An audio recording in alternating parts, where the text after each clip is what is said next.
Hello guys, mga ka-handsome, for today's video, hindi kami magmamayabang pero proud lang kami na i-share sa inyo. Alam nyo ba na itong habal na to, 2021 model.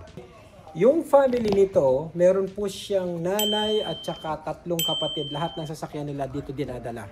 Ngayon yung may-ari nito, sinabihan siya ng nanay niya, dalhin mo yan kay Andre. Nagmatigas, ang sabi ng boyfriend, meron daw siyang kakilala na mekaniko. Ang problema nung sasakyan nila, poor acceleration, namamalag. Pag in-accelerate mo, hindi makaabante. Ang sabi ng mekaniko, siningil na $600, baka daw yung transmission bumigay na, 2021 model. So ngayon, nagsisisi yung may-ari, ang pangalan niya si Rita, o i-interviewin natin siya pag dumating. Sabi niya, dapat nakinig ako sa nanay ko. Tandaan nyo, moms knows best.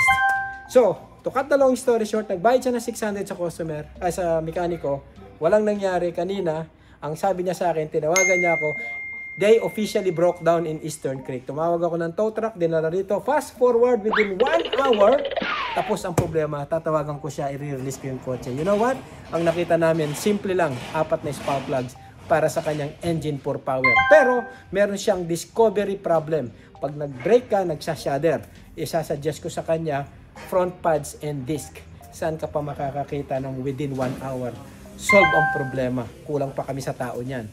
So, lahat ng mga interesado, mag-apply. Dapat meron kayong IELTS, fully qualified kayong mechanic, meron kayong minimum 5 years experience.